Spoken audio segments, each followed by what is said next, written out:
నార్మల్గా తెలంగాణ ప్రాంతం నుంచి సార్ నటులు చాలా తక్కువ మంది వచ్చారు. అవును సార్. తెలంగాణ నుంచి ఇంతకుముందు సార్ పైడి జయరాజ్ గారు కానీ ముందు బిగినింగ్ ఒక త్యాగరాజు గారు, కాంతారావు గారు, ప్రభాకర్ రెడ్డి గారు. అంతే సార్. అంతే అంతే అంతే. ఆర్ నాగేశ్వరరావు కూడా ఇక్కడ అయినా కదా? కాదనుకుంటా సార్. కాదా?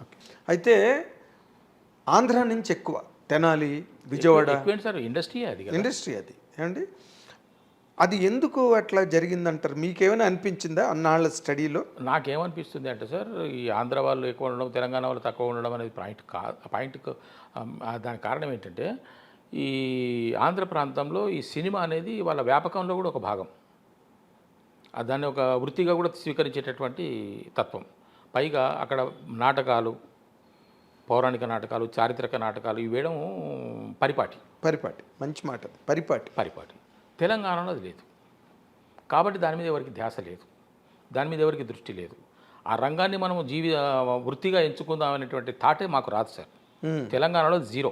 నా విషయానికి వస్తే మరి ఇక్కడ ఎన్ని సినిమాలు ఆడతాయి? తెలంగాణ పెద్ద కోట, లార్జ్ టెరిటరీ.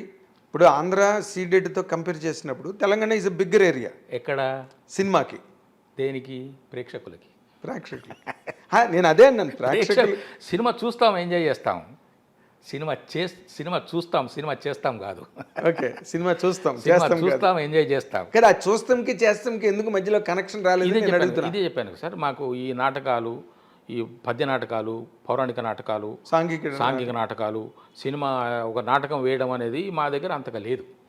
దీనికి ఒక తెగ ఉన్నది సార్.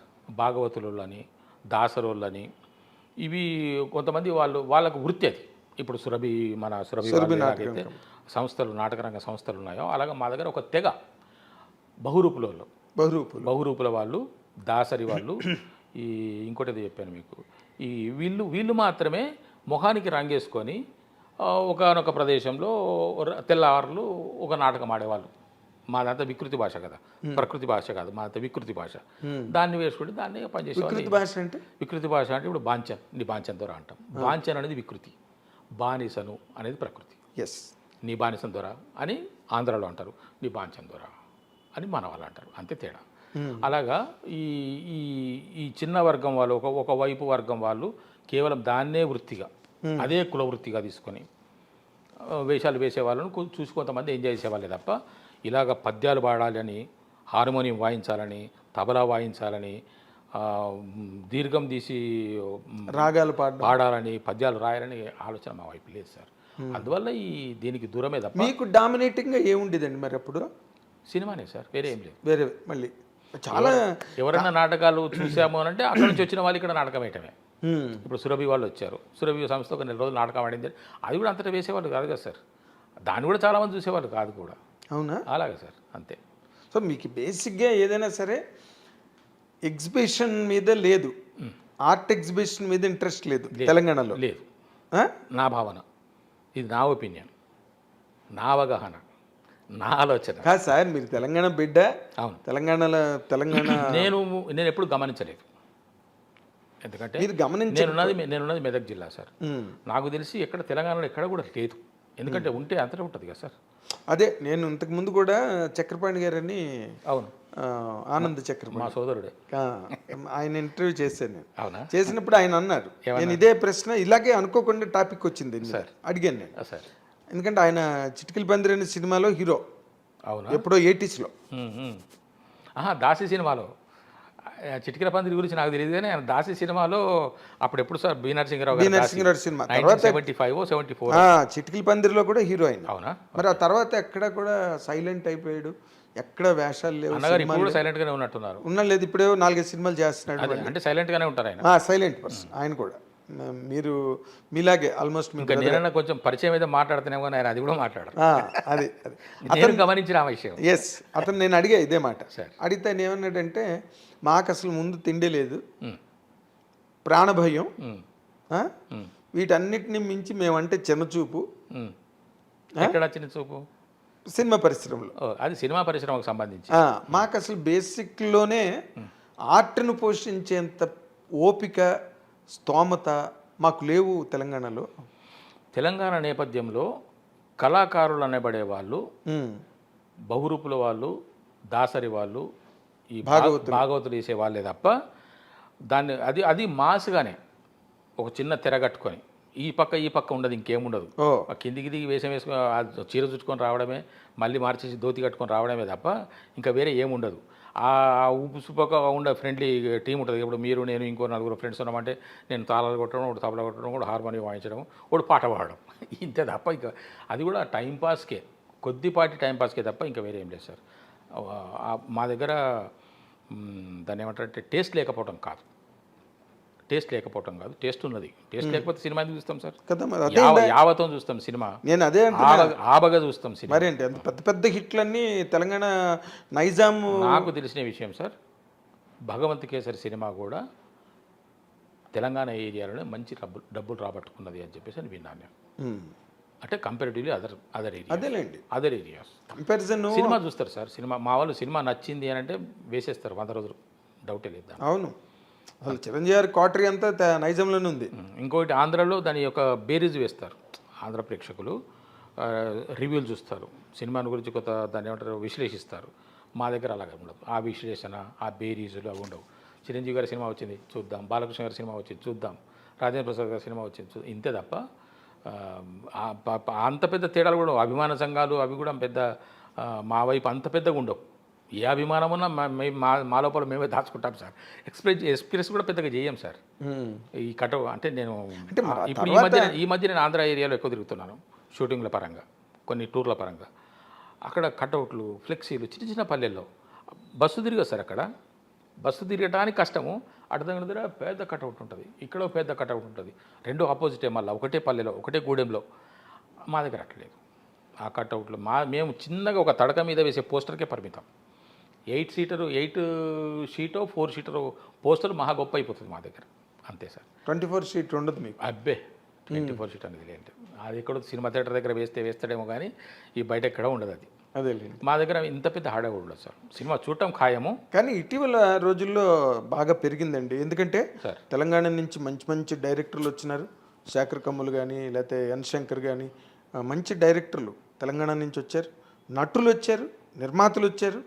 మరి దిల్ రాజు గారు ఈ రోజున వన్ ఆఫ్ ది కింగ్స్ కదా ఫిల్మ్ ఇండస్ట్రీలో. సునీల్ నారంగ్ గారు వాళ్ళతో పెద్ద ఎంపైర్ అక్కడ Telangana is doing very well in cinema, దానిలో డౌట్ లేదు. ఇప్పుడు మీలాంటి నటులు అందరూ మళ్ళీ ఆనంద్ చక్రపాణి మళ్ళీ సెకండ్ ఇన్నింగ్స్ స్టార్ట్ చేసాడు ఆయన. ఎంతమంది నటులు ఈ మధ్య, మరి బలగం వేణు ఎక్కడి నుంచి వచ్చాడు. ఆ తెలంగాణ భాషకి, ఆ యాసకి కూడా మంచి డిమాండ్, గ్లామర్ వచ్చింది. హీరోలు కూడా ఇంట్రెస్ట్. ఇప్పుడు బాలకృష్ణ గారు అదే మాట్లాడారు. అదే అన్న, ఇప్పుడు మరి దూకుడు సినిమాలో మహేష్ బాబు గారు అంతా తెలంగాణవే. ఇంకా కొంతమంది దర్శకులు దాన్ని విచిత్రంగా అంటే అవసరార్థము, ఒక 4 క్యారెక్టర్లు ఉంటే ఒక 2 క్యారెక్టర్తో తెలంగాణ స్లాంగ్లో, ఒక 2 క్యారెక్టర్తో ఆంధ్ర స్లాంగ్లో మాట్లాడిస్తున్నారు. బ్యాలెన్స్ చేయడానికి అదొక గ్లామర్. అది ఇప్పుడు ఈ రోజున తెలంగాణ లాంగ్వేజ్ ట్రెండ్ బిజినెస్ పరంగా.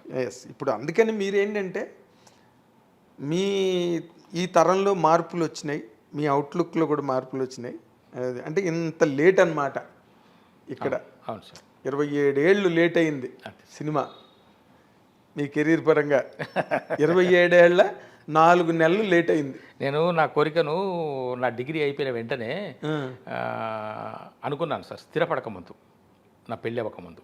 డిగ్రీ అయిపోయింది, వాట్ టు డూ నెక్స్ట్ అనే దగ్గర, అంటే మా నాన్నగారు నన్ను పోస్ట్ గ్రాడ్యుయేషన్ చేయిస్తారనేటువంటి చేసే పరిస్థితులు లేకుండే. నేను BA అయిపోయిన తర్వాత వెంటనే నేను MA కోసం ఎంట్రన్స్ టెస్ట్ రాశాను. సీట్ వచ్చింది నాకు. అది హైదరాబాద్ వచ్చి చదువుకోవాలి. ఆయన పంపించే పరిస్థితులు లేరు. నేను కూడా ఇంకా అడగాలని నేను కూడా అనుకోలేదు. ఆ దశలో ఏం చేశానంటే, సినిమా నటుడు అవడం అనేది నాకు కాదు, నా వల్ల కాదు. నేను మద్రాసు వెళ్ళి సినిమాలో ట్రై చేసుకోవడం. అప్పుడు నా వయసు ఎంత సార్, 21 అంతే. డిగ్రీ అంటే 21 అండ్ 20. ఆ దశలో నేను చూడండి సార్, ఇప్పుడు మా తెలంగాణలో ఎంత మేము వీక్ అన్న విషయం చెప్తాను మీకు. నేను ఒక లెటర్ రాశాను. దాసరి నారాయణరావు గారు అప్పుడే మంచి విజృంభించే స్థాయికి వస్తున్నారు. స్వర్గం నరకము, తాత మనవడు, సంసారం సాగరం, ఇటువంటి సినిమాలు తీసి మంచి పీకులోకి వస్తున్నారు. పేపర్లలో ఈ పుస్తకాల్లో దాసనారాయణ గారు రాను రాను ఒక స్కూల్ అయిపోతున్నారు, ఆయన దగ్గరికి చాలామంది అసిస్టెంట్ డైరెక్టర్స్ చేరిపోతున్నారు, ఆయన దగ్గరికి యాక్టర్స్ చేరిపోతున్నారు, ఎవరికి అంటే వాళ్ళకి అవకాశం ఇస్తున్నాడు, ఆయన వటవృక్షంలాగా పాకుతున్నారు అనేటువంటి వార్తలు విని నాకు చిన్న ఆశ కలిగింది. అబ్బా, నేను దాసనారాయణ గారి దగ్గరికి పోవాలి, పోతే నాకు లైఫ్ ఉంటుంది అనే ఒక బిలీఫ్ నాకు వచ్చింది, నమ్మకం, బలమైన కాన్ఫిడెన్స్ వచ్చింది. వెంటనే ఒక లెటర్ రాశాను, సార్ మీ దగ్గరికి రావాలని సార్, మీ దగ్గర అసిస్టెంట్ డైరెక్టర్ చేయాలన్నా సార్, మీ దగ్గర పడి ఉంటాను సార్, నాకు ఒక అవకాశం ఇవ్వండి సార్, నాది పలానా ఏరి సార్, నేను చదువుకున్న వాళ్ళంటే నాకు బాగా ఇష్టము అని చెప్పేసి అని విని, నేను BA చదువుకున్నాను సార్, నా వయసు ఇంత సార్ అని చెప్పేసి అని ఎన్వలప్లో పెట్టి పేస్ట్ చేసి అడ్రస్ రాసి జేబులో పెట్టుకొని మెదక్ వెళ్ళాను నేను. 20 కిలోమీటర్లు మా ఊరికి మెదక్, మాది రామాయంపేట, మెదక్ జిల్లా రామాయంపేట మాది.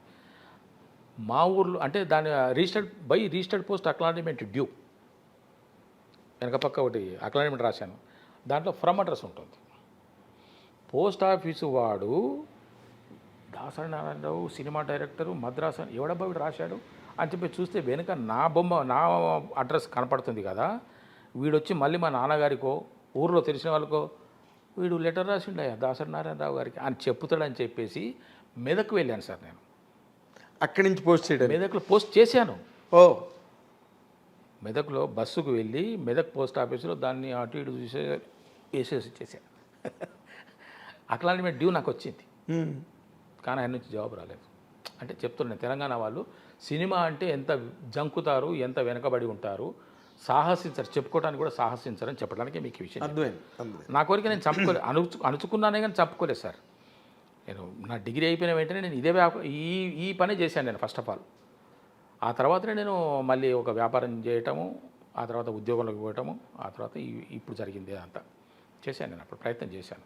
మీరైతే ప్రయత్నం చేశాను సార్, చేశారు. అప్పుడే కనుక దాసరి నారాయణరావు గారి నుంచి నాకు ఒకవేళ సరేరా బాబు వచ్చేసి అంటే ఊరికి టెస్టింగ్ కోసం అంటే నా రైటింగ్ కూడా కొంచెం బాగుంటుంది, నాకు భాష మీద కొంచెం పట్టు ఉన్నది, నేను హిందీ మాట్లాడగలను. మీరు బాగా మాట్లాడు పరిపాటి అన్న మాట సార్ కొంచెం చదువుకున్న వాళ్ళ నోటంటే తప్పితే రాదు. అవును సార్, తెలుగు బాగా వస్తేనే అవును సార్ పరిపాటి అన్న మాట వస్తుంది. మీరు ఇందాక అనగానే నేను నోటీస్ చేశాను. నేను గమనించాను, మీకు నచ్చిన నాకు అవార్డు నచ్చింది, మీకు నాకు అనిపించింది. దాసరి నారాయణరావు గారి నుంచి కనుక నాకు ఆ రోజున కబురు కనుక వచ్చి ఉన్నట్టయితే నాకు కూడా ఒక దాదాపు 45-50 సంవత్సరాల కెరీర్ ఉండేది. ఎందుకంటే నేను స్థిరపడిపోయి ఉండేవాడిని. నేను డెఫినెట్గా ఆయన ఆకట్టుకునేవాడిని, నేను ఆయనకు నచ్చేవాడిని. ఎందుకంటే నేను కష్టపడి పనిచేస్తాను, నిజాయితీగా పనిచేస్తాను, మాట తప్పకుండా పనిచేస్తాను, అబద్ధాలు మోసాలు ఇవి నా అసలు దగ్గరికి రానివారు సార్. నేను I'm very far away for those. అదే నాకు అవసరమే లేదనిపిస్తుంది. అలాగే నేను అంటే నా భావన ఇది. ఒకవేళ నాకు కనుక సార్ అటు నుంచి నాకు కబురు చేసి ఉన్నట్టయితే నేను వెళ్తే డెఫినెట్గా ఇప్పుడు కనుక కొంతమంది ఆయన ఆశ్రయం పొంది ఆయనకు ఇప్పటికీ మా గురువు గారు అని చెప్పుకునే కొంతమంది పెద్ద మనుషులు డైరెక్టర్స్ కానీ ఉన్నారు కదా, నేను కూడా వాళ్ళతో పాటు ఉండేవాడినేమో. అదేలేండి ఒక ఎగ్జాంప్షన్, నాకు నమ్మకం సార్. ఎందుకంటే నేను ఎక్కడ వెళ్ళినా కూడా నేను ఎక్కడికి వెళ్ళినా కూడా నేను ఎక్కడ ఏ పని చేసినా కూడా నాకన్నా నా సర్వీసెస్ తీసుకునే వాళ్ళు నన్ను ఎప్పుడు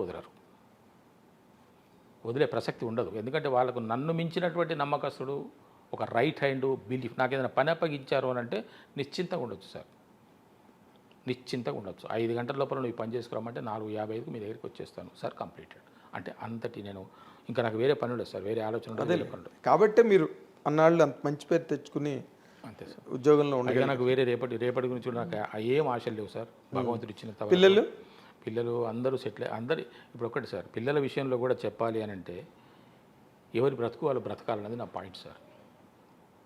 ఎవరి ఆలోచన మేరకు వాళ్ళు బ్రతకాలి, ఎవరి జీవితం వాళ్ళు చూసుకోవాలి, ఎవరి జీవితం వాళ్ళ చేతుల్లోనే ఉన్నది. మనం ఉన్నంతకాలం మనం చూసుకుంటామే, మనం పైన ఎవరు చూస్తారు సార్. కాబట్టి ఎవరి బ్రతుకులు వాళ్ళు బ్రతకాలనేది నా ఆలోచన. మరి వాళ్ళు చదువులు గట్ట అన్నీ పూర్తయ్యాయా? అన్నీ పూర్తయిపోయినాయి. ఎవరి ఆలోచన మేరకు ఎవరి సంతోషం మేరకు వాళ్ళు పనిచేసుకుంటున్నారు, whether it is good or bad. అంటే ఇప్పుడు ఎవరి ఆలోచన మేరకు వాళ్ళు బ్రతుకుతారు సార్. అదేలేండి, వాళ్ళకి నచ్చింది మీకు నచ్చాలని లేదు, మీకు నచ్చింది వాళ్ళు చేయాలని లేదు. కాబట్టి వాళ్ళ ఇష్టం మేరకు, వాళ్ళ కోరిక మేరకు, వాళ్ళ ఆలోచన మేరకు వాళ్ళు బ్రతుకుతున్నారు. నా ఆలోచన మేరకు, నా దారి మేరకు నేను చూసుకుంటాను. మీరు బతుకుతున్నారు. అంతే సార్. Very good. ఇప్పుడు నెక్స్ట్ సినిమాలు ఏంటి సైన్ చేశారు? నెక్స్ట్ పెద్ద సినిమాలు ఏం చేయబోతున్నారు? పెద్ద సినిమాలు 2 సినిమాలు అడిగారు సార్. పుష్ప సినిమా చేస్తున్నాను సార్. ఓ పుష్ప సినిమా చేస్తున్నాను సార్. డీజే టిల్లులో same character, father character continue అవుతున్నది. Digital 2. Yes sir. Vijay Devarakonda గారి సినిమా ఒకటి, గౌతమ్ తిన్ననూరు గారి డైరెక్షన్లో ఒక సినిమా చేశాను. నా క్యారెక్టర్ అయిపోయింది. ఇవి ప్రస్తుతానికి ఉన్న 3 పెద్ద సినిమాలు సార్. మిగతా చిన్న సినిమాలు ఒక 5-6 ఉన్నాయి సార్ చేస్తాను. Very nice. సో మీరు మీ కోరిక ఇన్నాళ్ళ తర్వాత 27 ఏళ్ళు 4 నెలలు దాచుకున్న మీ కోరికని ఆ మాట కోసం అయితే 27 ఏళ్ళు కూడా కాదు, నేను నా ఊహ తెలిసినప్పటి నుంచి అదే మరి అంటే అట్లీస్ట్ బిఏ అయిపోయింది దగ్గర నుంచి. మేము గనక ఒక మాదిరి గడిచే ఒక మాదిరిగా కూడా గడుపుకునే అవకాశం ఉన్న కుటుంబమే కనుక అయ్యి ఉంటే నేను మా నాన్నగారితో చెప్పి ఉండేవాడినేమో. మేము నాయన అని అంటాం మామూలుగా, ఆయన నేను సినిమాల్లోకి వెద్దామని అనుకుంటున్నాను చెప్పేవాడినేమో. మా పరిస్థితి బాగాలేదు కాబట్టి అది చెప్పలేదు, కరెక్ట్ కాదు కాబట్టి. కానీ గుడ్ సన్, నేను ఇంటికి పెద్దవాడిని కాబట్టి. అదే ఇది చూసి నేర్చుకోవాల్సిన మాట ఇది. ఎందుకంటే ఫాదర్ తాలూకా పరిస్థితిని అర్థం చేసుకుని ఒక ఎల్డర్ సన్గా మీరు దాన్ని ఆ బాధ్యతను మీరు స్వీకరించి మీరు ఆ విధంగా నిలబడడం అన్నది చాలా గ్రేటెస్ట్ హ్యూమన్ క్వాలిటీ అండి. Thank you sir. Greatest human quality. Really నేను ఆ విషయంలో మిమ్మల్ని నేను చాలా అభినందిస్తున్నా. మీరు కళ్ళని నీళ్ళు పెట్టుకుంటున్నారు కానీ నో, మీరు గర్వపడాల్సిన క్షణం ఇది, కళ్ళని నీళ్ళు పెట్టుకోవాల్సిన క్షణం కాదు. ఎందుకంటే ఆ వయసులో మీకు అంత కమిట్మెంటు, తండ్రి మీద అంత ప్రేమ, అభిమానం సార్ అసలు ఎంతమందికి ఉంటుందండి. పైగా మీదేమీ ఆ ఏరియా ఏమి అంత పెద్ద ఎడ్యుకేటెడ్, అంత గొప్ప ప్రోగ్రెసివ్, అంత గొప్ప ఇవాల్వ్ అయిన సొసైటీ కాదు అది. మా తల్లిదండ్రి మమ్మల్ని చాలా కష్టపడి పోషించారు సార్. అది ఆ తల్లిదండ్రుల కష్టాన్ని గుండెల్లో దాచుకున్నారు చూసారా, అదే మీలోని గొప్ప క్వాలిటీ. అదే గొప్ప క్వాలిటీ. ఇది దాన్ని మించిన అచీవ్మెంట్ కానీ దాన్ని మించిన ఘనత, సార్థకత అన్నవి మరి ఇంకెక్కడ ఉండవు సార్. Really hats off. నేను చప్పట్లు కొడుతున్నా మా స్టూడియో తరఫున. ఎందుకంటే తల్లిదండ్రుల ఎడల దయలేని పుత్రుండు పుట్టనేల గిట్టనేల, పుట్టలోని చదులు పుట్టవా గిట్టవా విశ్వదాభిరామ వినరుమేమో అని ఎన్ని శతాబ్దాల క్రితం చెప్పాడు వేమన. అంతే సార్ కదా. అటువంటి కొడుకు ఉండేం రావు సార్. అది మీలాంటి కొడుకు ఉండాలి. Thank you sir. Very nice. నేను చాలా హ్యాపీగా ఉంది సార్ మీ కెరీర్ గ్రాఫ్ అవి చూసి. ముఖ్యంగా మీలో ఉన్న commitment towards parents and household, ఇంటి పట్ల మీకున్న నిజాయితీ సార్, దట్స్ ఇట్. అది ఫెంటాస్టిక్. మీరు నటుడిగా ఈ రోజున అందరి చేత గౌరవించబడుతున్నారు. You have your own dignity. Yes sir. అందరూ మిమ్మల్ని చాలా గౌరవించడం నేను చాలా చోట్ల చూశాను. And you are respectable man all the while. ఇప్పుడు ఇది విన్న తర్వాత ఇంకా చాలామంది మిమ్మల్ని గౌరవించడం ప్రారంభిస్తారు. ఎందుకంటే చాలామంది చేయలేని పని అది. నాన్న నీ సావు నువ్వు సావు అని చెప్పి అక్కడ కాడెత్తి పడేసి వెళ్ళిపోతే. సో మీ ఫాదర్ వాళ్ళు మీరు ఉద్యోగంలోకి వచ్చిన తర్వాత వాళ్ళు హ్యాపీగా ఉన్నారు? ఓకే, సాటిస్ఫైగా ఉన్నారు. కాకపోతే ఒకటి ఏంటంటే నాకు వాళ్ళంత కష్టపడి పెంచారు కదా, ఈ రోజుల్లో ఈ రోజు వాళ్ళు ఇద్దరు ఉన్నట్టుంటే నాకు కొంచెం తృప్తిగా ఉంటుంది. చాలా చాలా చాలా. మీరు ఎక్కడో ఉండేవారు సైకలాజికల్గా. పోనీ ఎక్కడున్నా మీ తాలూకు సక్సెస్ని చూస్తారు. మీ కన్నీళ్ళు కూడా వాళ్ళు చూసి ఉంటారు 100%. సార్ ఈ కన్నీటికి విలువ ఉందని సార్ ఎవరో రాశారు. ఈ కన్నీటికి ఇక్కడ విలువ ఉందని. అలాగా ఆ కన్నీటికి విలువ ఉంది సార్. కళాకారుడికి కావాల్సిన కన్నీళ్ళు అవి. గుడ్. కన్నీరు నించగలిగేవాడే నిజమైన కళాకారుడు అని కూడా ఎక్కడో నేను శ్రీశ్రీ గారు రాసింది చదివా. అంటే నేను ఎప్పుడూ ఒకటి భావిస్తుంటాను సార్, శరీరాన్ని మించిన క్షేత్రం లేదు సార్. అవును. మనసును మించిన తీర్థం లేదు సార్. అంతరాత్మను మించిన గురువు లేడు. జీవితాన్ని మించిన గ్రంథం లేదు. అనుభవాన్ని మించిన పాఠం లేదు సార్. ఇవి ఎప్పుడు నేను ఈ 5 నేను ఎప్పుడు మనసులో పెట్టుకుంటాను. జీవితం క్షణకాలం, క్షణభంగురం.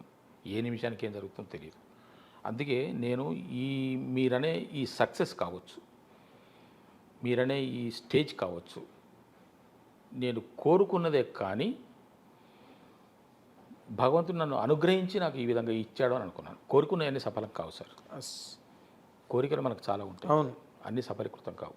కానీ నా పట్ల నిజమైనవి, అది కూడా చరమాంకంలో అని నేను అనుకుంటాను. ఎందుకంటే ఈ వయసులో నేను ఇంకెంతకాలం ఆఖరి రీల్